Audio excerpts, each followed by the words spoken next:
today?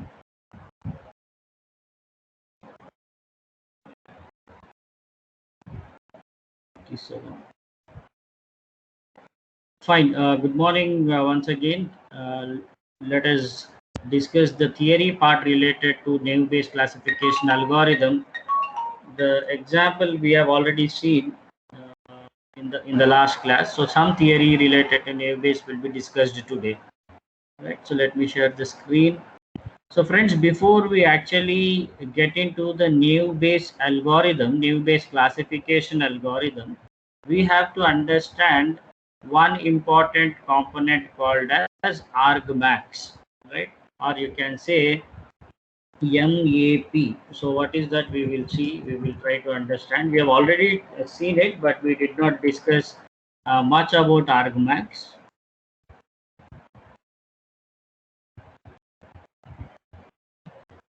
So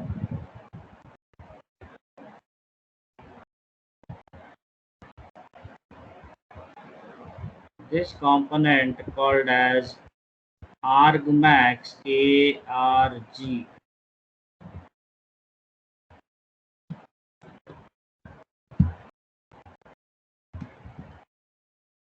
So argmax is one important component which we have to understand, right? And this argmax will be used in our algorithm also, right? So what is the use of argmax? Choosing a hypothesis. So friends, you know what is a hypothesis? Hypothesis is nothing but a mathematical function which will show the relationship between output and input, right? So what is the need of this hypothesis? Suppose I have my training data. Let us recollect our data set which we have seen. For example, yeah, this is the data set, right? So there are 14 records in this training data, and outlook, temperature, humidity, wind. These are 4 variables or 4 attributes. Technically speaking, you call them 4 independent variables. And playing tennis is a dependent variable, and whether the person will go for playing tennis, yes or no, the outcome of this dependent variable is yes or no, and this outcome depends on the combination of these 4 independent variables: outlook, temperature, humidity, and wind.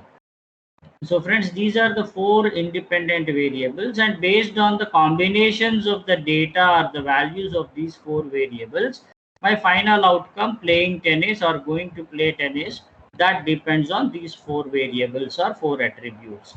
So final outcome, how many possible outcomes are there? Only 2. We call them as classes. So we have 2 classes, either yes or no. So this outcome, yes or no, depends on 4 different combinations or 4 different attributes: outlook, temperature, humidity, and wind, respectively. So depending upon those values, play tennis value will be decided. So there is a dependency, there is a relationship. So by studying the training data, we have 14 records as our sample data. By studying them, by analyzing this training data, by applying certain mathematical algorithms, certain what we say machine learning algorithms. We have applied previously candidate elimination technique, we have applied decision tree, we have applied find yes. So like that, by applying some algorithms, we will try to find a target function. So we will try to establish a target function between the output and input variables, right? So that target function is generally called as hypothesis, and we are aware of it. So what is hypothesis? We have discussed it many times, right? Once again, I shared this so that we are going to repeatedly use this word in today's class. So I wanted to explain you or reiterate what is a hypothesis, right, friends? Today my Epic pen is not working. Yeah, it's working. So what can I, how can I write? I can say, one second.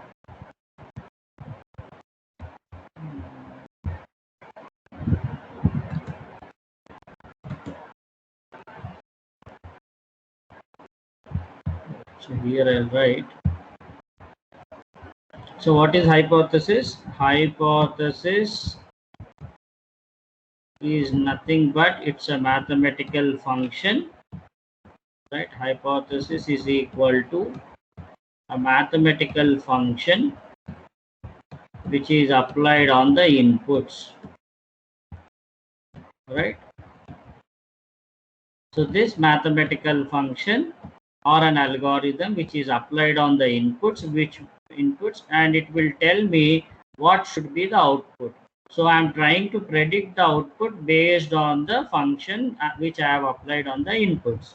Now friends, to study the relationship between a dependent variable and independent variable, or to study the relationship between output variable and input variable, we can apply multiple techniques, or multiple hypotheses are really possible. So this box, let us say this box has got inputs. Let us say outlook, temperature. Let us say these are four inputs: outlook, temperature, humidity, wind. Now what is the outcome? Play tennis.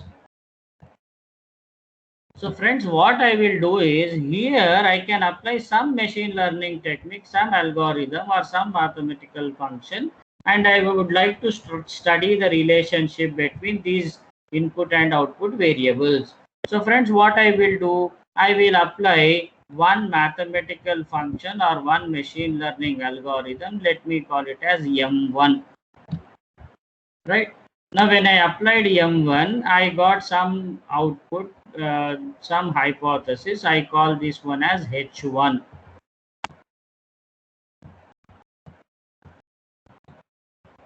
right?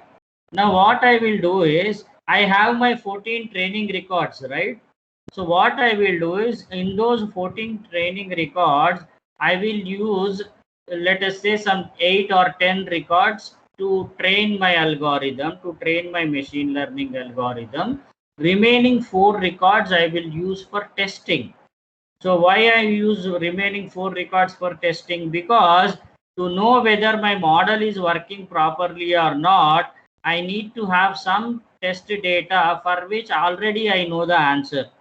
So if you recollect our previous data set, this one, there are 14 records here. So what I will do is, I will use only 10 records. I will use only 10 records to train my machine learning model.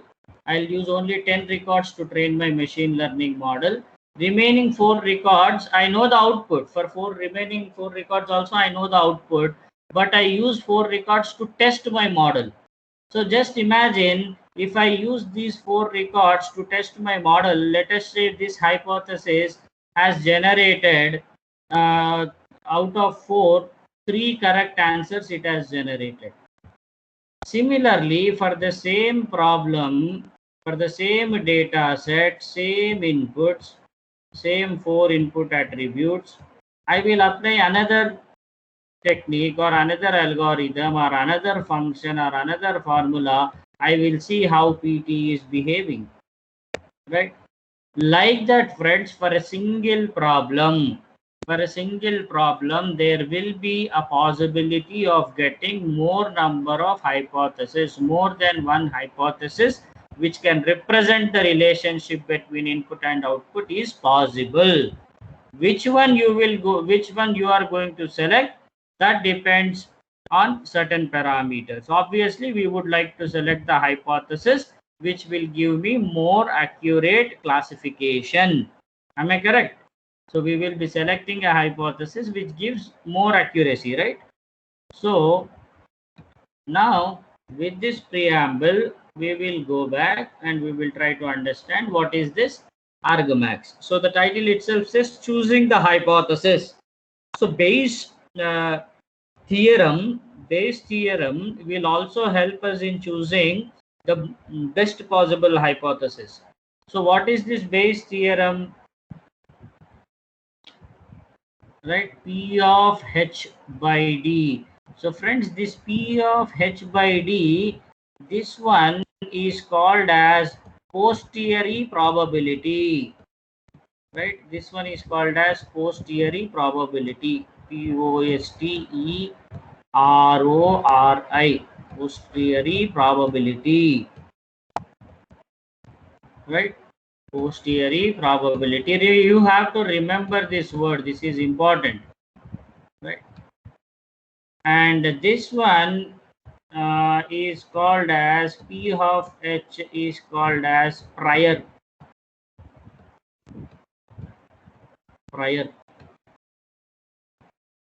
And this one is evidence.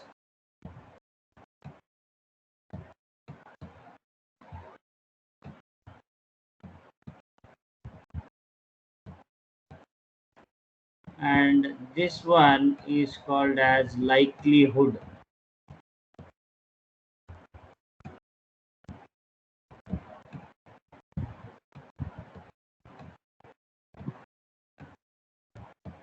These are important, just this is a terminology, right?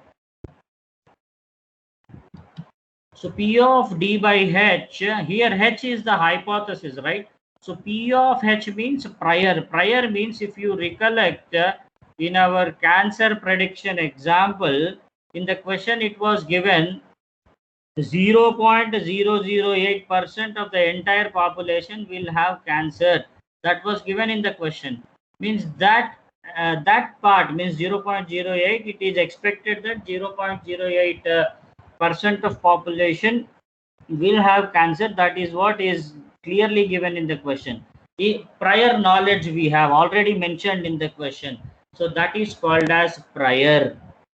Likelihood, right? If you remember our first lab exercise which we have solved, in that we have we have solved a problem like if a student is absent today, what is the probability that today is Friday, right? So that problem we have solved. So friends, in that the likelihood P of DH was given.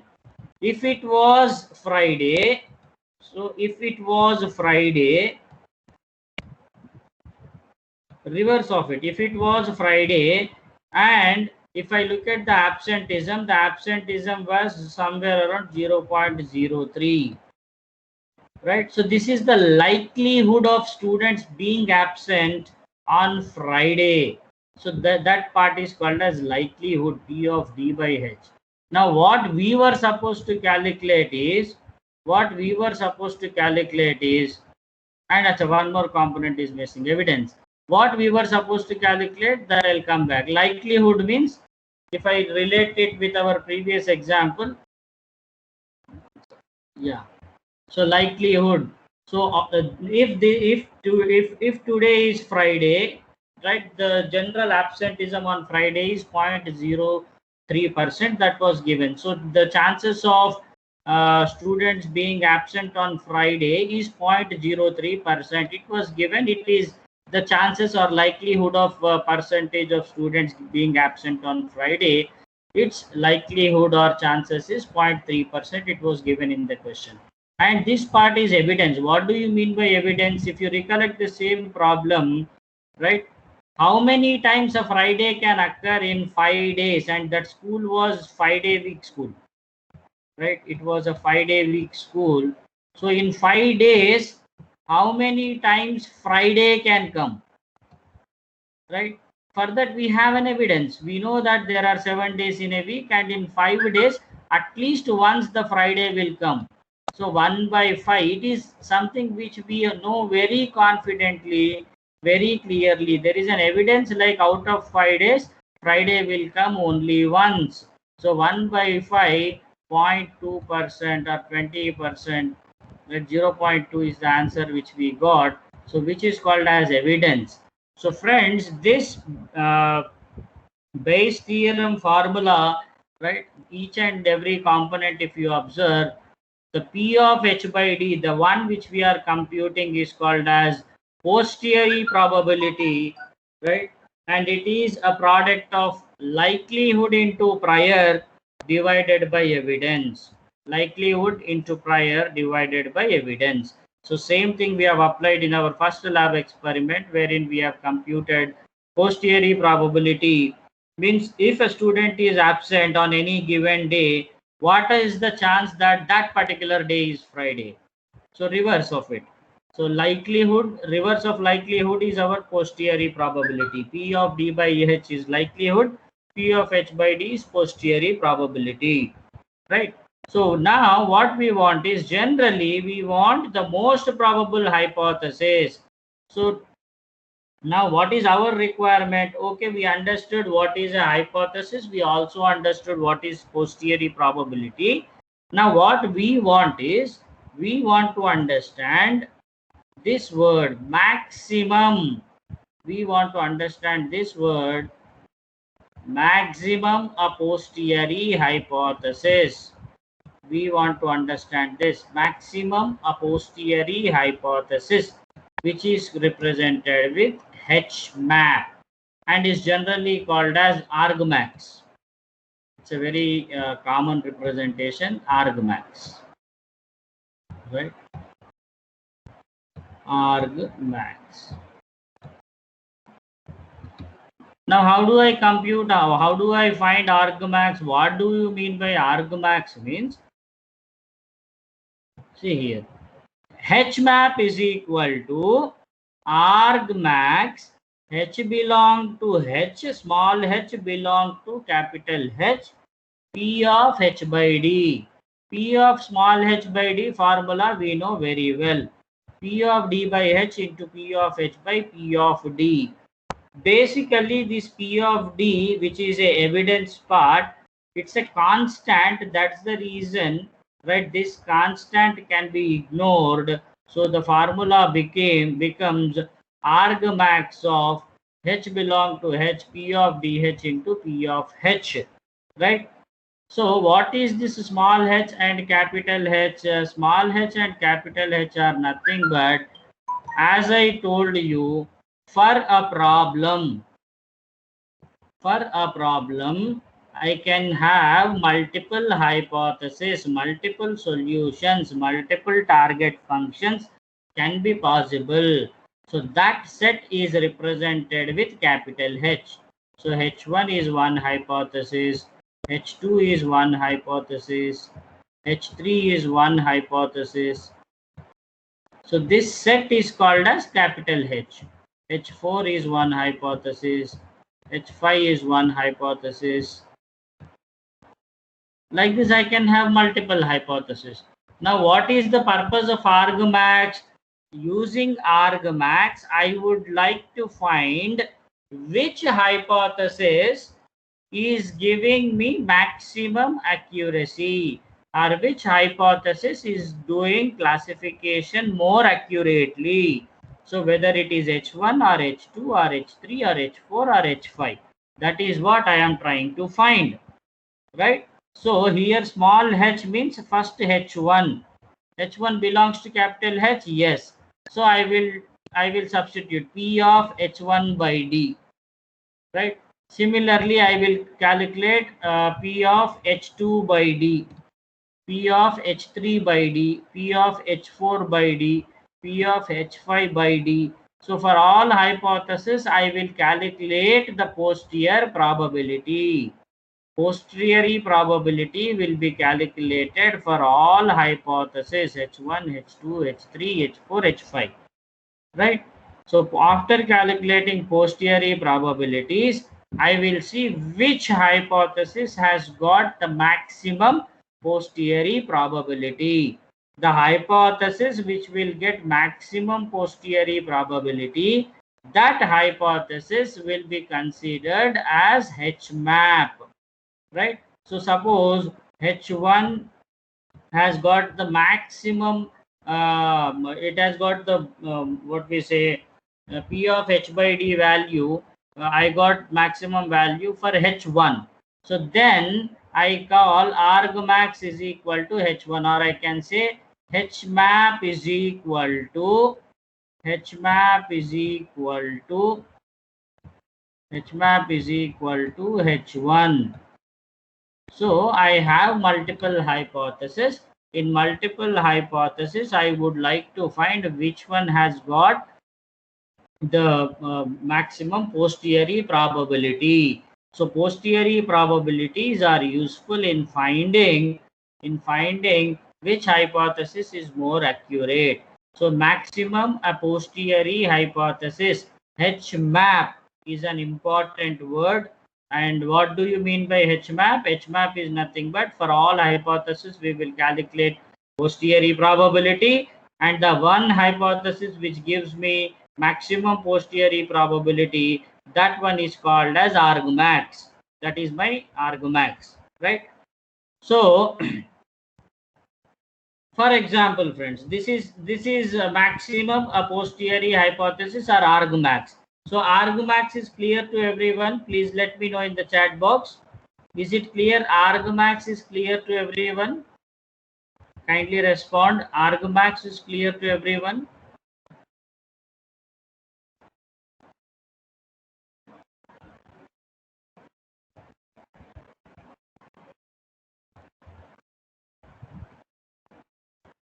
Argmax, is it clear, sir?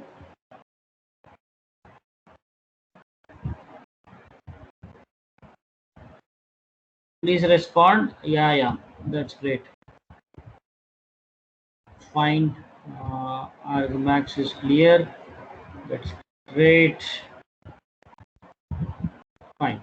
Now H1, H2, H3, H4, H5 we have calculated. Fine. For example, H1, H2 has got more posteriori probability than H3, H4, H5. So we are left with H1 and H2. But H1 and H2 are giving same answer. Means H1 and H2 have got the same posteriori probability. Let us say H1 is equal to H2. And they are greater than remaining H3, H4, H5, remaining three hypotheses. So I will ignore H3, H4, H5. But unfortunately or fortunately, H1 and H2 are giving the same amount of accuracy, or posteriori probability of H1 and H2 is same. Then what should I do?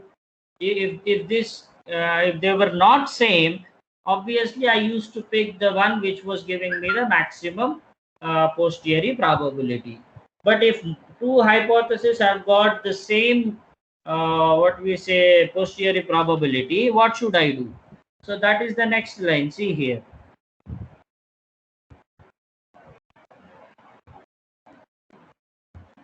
If we assume P of H high, so this is Hi means H1, Hj means H2, let us say. So if we assume P of H1 equal to H2, then further we can simplify and choose the maximum likelihood hypothesis. Now this is called as HML, right? So if we have two hypotheses H1 and H2 whose posteriori probabilities are same, right? Posteriori probability means you have to calculate this much, P of D by H into P of H. When you see the product of these two values, P of D by H into P of H, that is your posteriori probability. So if P of D by H and P of H, that product is more, then that particular hypothesis we will accept. But now what happened is H1 and H2, their posteriori probabilities are same. Now in that case, which one you will pick? In that case, what you have to do is for H1 and H2, you have to see what is their P of D by H component. So in posteriori probability, you are calculating the product of these two things. If at all you are getting two hypotheses with the same product, then look at only one component, which is P of D by H. Just look at only one component, right? Only P of D by H. Here, the one which has got more P of D by H, or the one which has got highest P of D by H value, that particular hypothesis is called as maximum likelihood hypothesis. So friends, I summarize this. So we started with 5 hypotheses. We assumed that our capital H has got 5 hypotheses in it. H1, H2, I am summarizing it, H3,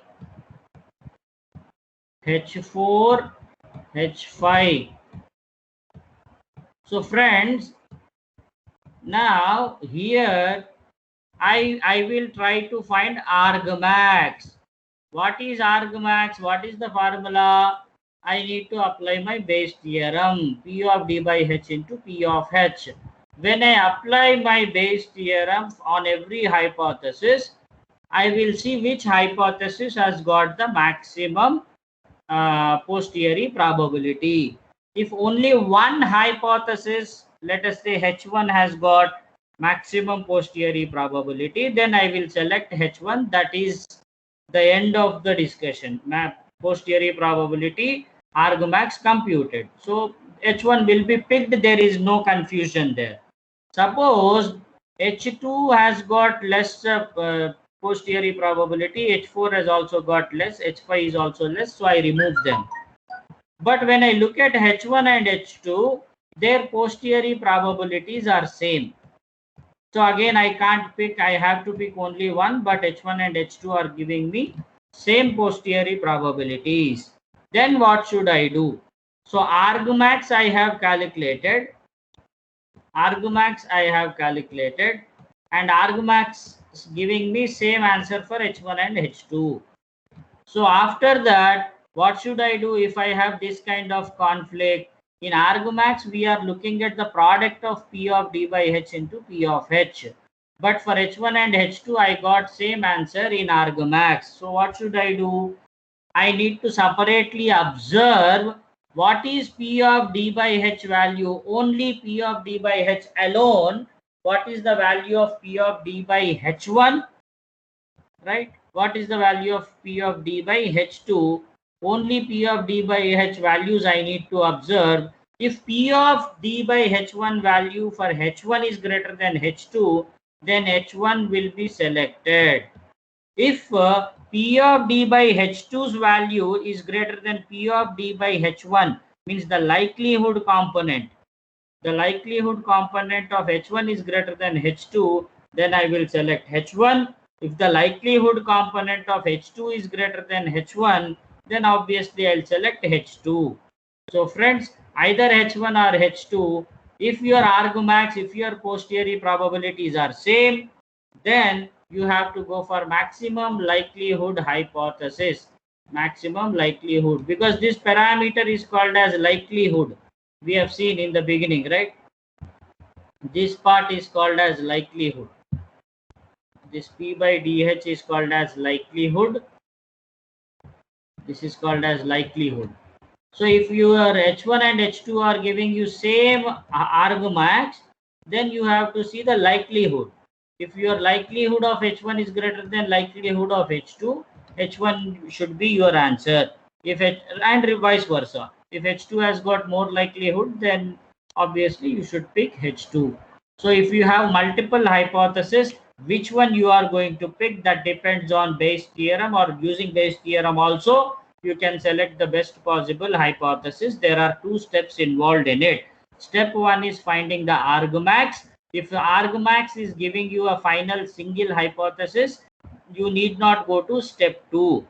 If argmax is giving you 2 or 3 hypotheses with the same value of argmax, then you should go for maximum likelihood, and from that you will be able to predict you will be able to not predict, you can say you will be able to identify the most accurate or the most preferred hypothesis, right? So argmax and maximum likelihood, these two words are clear, my dear friends? Please let me know in the chat box, these two words are clear. This single slide is very important, we have spent a lot of time on that.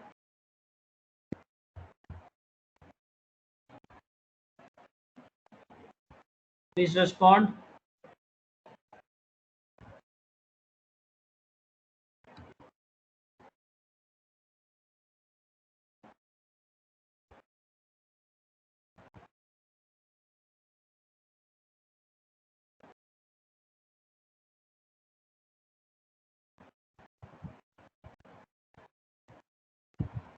Right, so we will move on.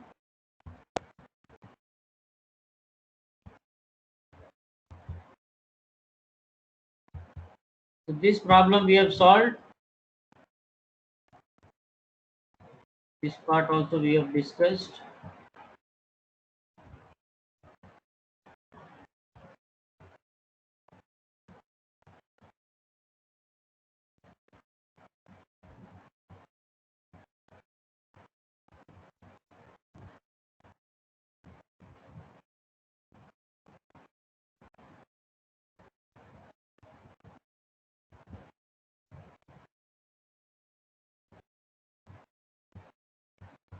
Now let us see the algorithm. Naive Bayes algorithm. So what I have done in the previous class, instead of showing you the algorithm first, straight away I have solved the problem, and after that, once you understood what exactly we have done in that process, now I wanted to show you the algorithm, right? So friends, Naive Bayes underscore learn is the name of the algorithm, right? What is the input to the algorithm? What is the input? What is the input? Examples. It is nothing but our training data. It is nothing but our training data. Right? For each target value Vj, for each target value Vj, right? So probability of Vj, right? Estimate P of Vj, posteriori probability, friends. For each attribute value AI of each attribute A, P of AI by Vj, conditional probability, right? Conditional probability, you have to estimate P of AI by Vj. So friends, here what do you mean by P of Vj? For each target value, if you recollect our example of, if you recollect our playing tennis example, if you recollect our playing tennis example, what was our final outcome variable? Our final outcome variable was playing tennis. How many classes we had? How many classes? We had only 2 classes. Yes or no? Either he will go for playing tennis or he will not go. Yes or no, or 2 classes. Now here for each target value Vj means for each class value yes and no, we have 2 classes here. So what you have to do for each target value means this for loop has to run how many times? How many times this for loop has to run? How many times this for loop has to run? Come on, respond. How many times this for loop has to run?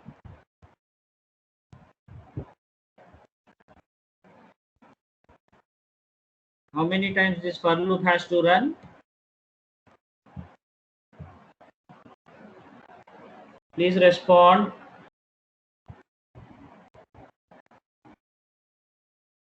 This for loop has to run.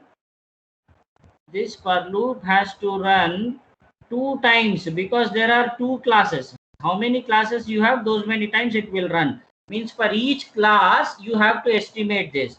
So what you have to estimate? You have to estimate P of, So that is what we have done. Try to recollect the example which we have seen, which we have solved in the last class. So what I need to calculate? Two things: P of yes, P of no. So that is what is the meaning of this first line of the algorithm, right? So for each target value Vj, so here Vj means my output classes. Output classes in playing tennis example are yes or no. So for each target value, find this P of yes, P of no. That is what he is asking. For each target value, find P of yes and P of no. Right? Probabilities I need to calculate. Probabilities I need to calculate. Right?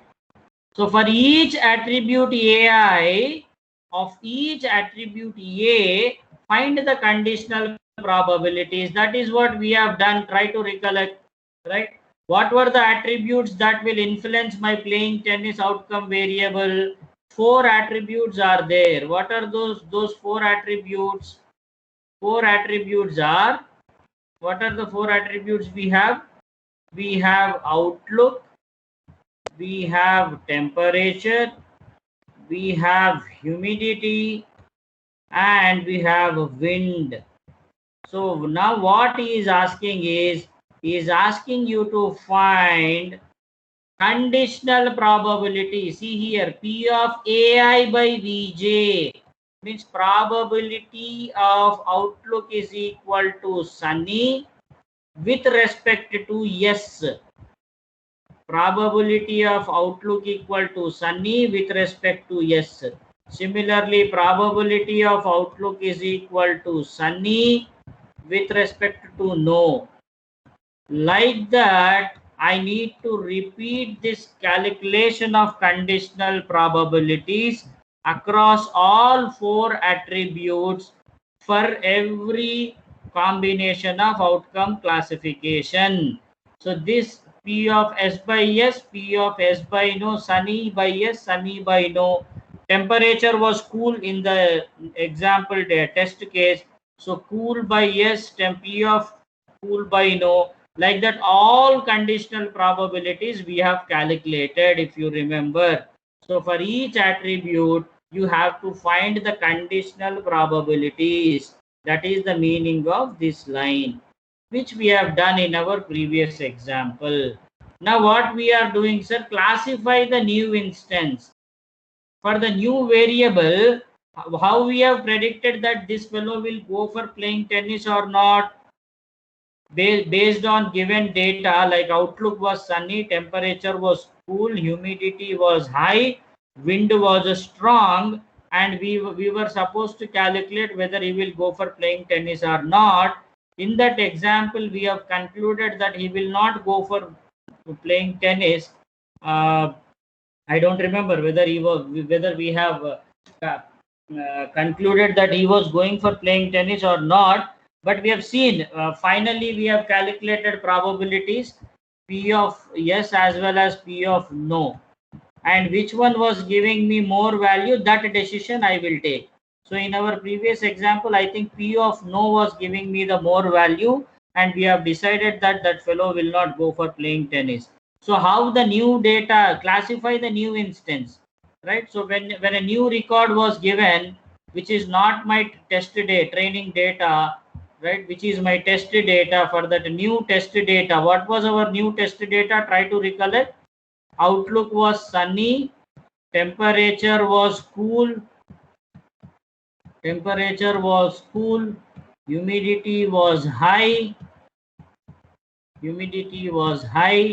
and wind was strong, and we were supposed to predict the value for PT. So what we have done, same whatever steps I have shown you, whatever steps I have explained now, same thing we have already implemented. So we have found conditional probabilities for every attribute, and finally we have multiplied all those conditional probabilities, right? And we have seen, right, which probability is more, probability of yes is more, or probability of no is more, that we have computed, and based on that we have decided if probability of no is more, we have decided like this fellow will not go for playing tennis. So classifying the new instance. So this is the new instance for which I don't know the answer. For this new instance, what is the classification we made?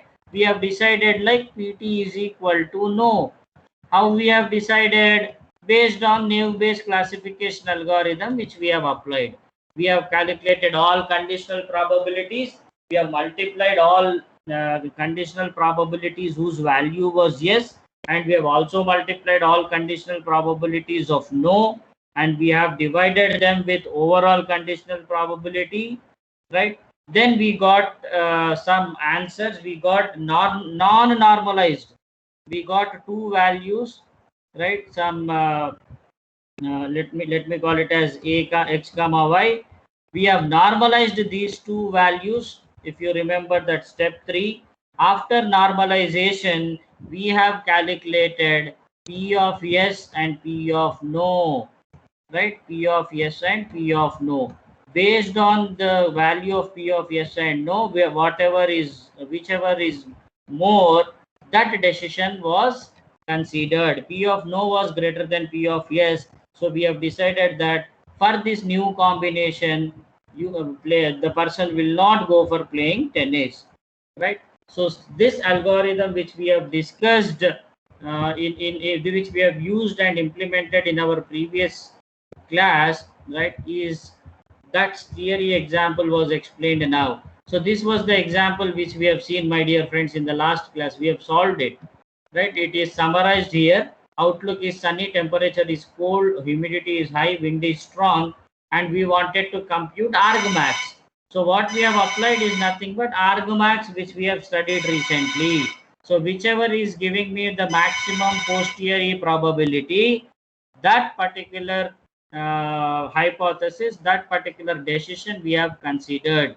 So this is the formula. This if you recollect the answers, this is what we have got. P of for yes, P of yes we got 0.005. For P of no we got 0.021, and we have normalized them, right? I hope you remember the formula for normalization. This is what we have done. 0.05 divided by, right, we have multiplied like this: 0.05 plus 0.021, right? And another with P of n 0.21 as numerator, we have repeated the same thing. Denominator remains same, right? Same denominator, numerator will change. So two different values you will get after normalization, one for probability of no, another for probability of yes. So which one is giving you the more value, that decision or that class will be assigned to our new instance, right? So this is how we have applied naive Bayes classification algorithm, and we have seen, or we have tried to predict what is the outcome of a particular instance of data which was given to us. So I hope naive Bayes classification algorithm is clear, friends.